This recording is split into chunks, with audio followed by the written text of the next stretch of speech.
Hello friends, जय जगन्नाथ। मु शुभश्री आपण मानक स्वागत करुछि मोर कुकिंग चैनल चटापट रोसई को।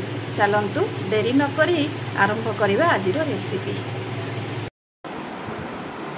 लंका आचार पई प्रथमे लंकार डेम्फो को छिंडाई देबे,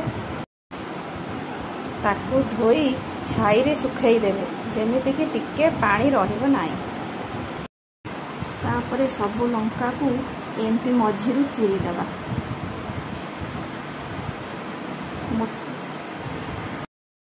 प्रथमे पैन को गरम करिबा, सेथिरे जीरा, धनिया, पानमधुरी, मेथी, जुआनी और सोरिष दे भाजिबा। मसला को अल्प भाजिबा, कड़ा भाजिबानी। मसलार बास्ना आसले जानिबे मसला हो गला।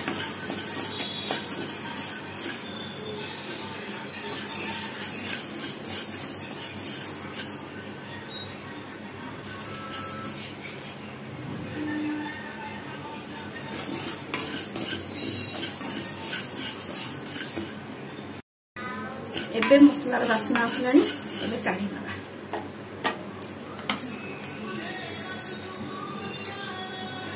सेई पैन रे कपे सोरिष तेल दबा।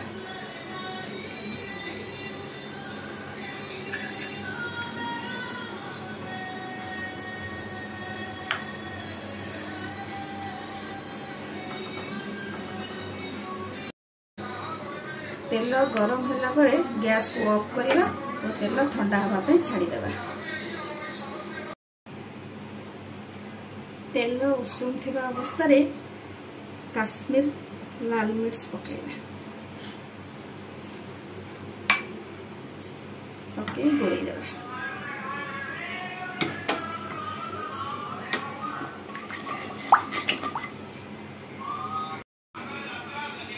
एबे मसला गुड़ी को ठंडा हो गलानी, ताको गुंड करी रखिबा और 5टा लेंबू को चिपुड़ी की रखिबा। मो 250 लंका पई 5टा लेंबू नैची। मसला गुड़ी को एमती दरदर खंड रखिबे, प्लेन करिबेनी। एबे प्रस्तुति प्रणाली। प्रथमे लंका रे से गुंड देई दबा, तापरे हळदी गुंड, लूण,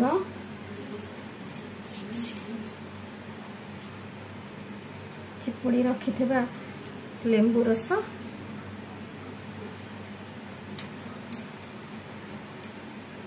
आउ टिके हेंगु दबा। हेंगुटा ऑप्शनल, आपण चाहिले देई परिबे, स्किप भी करि पारंती।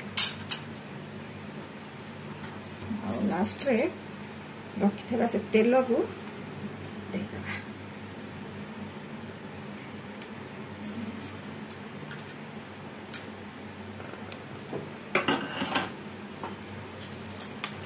एबे यहाँ को मिक्स करिबा।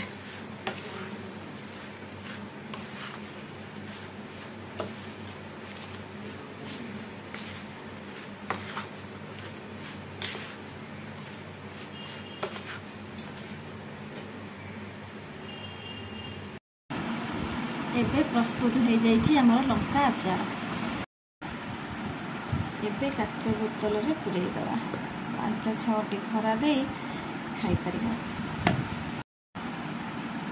यह को घरे प्रस्तुत करी खांतु। आशा करुछि आपण माननको निश्चय भल लागिबो।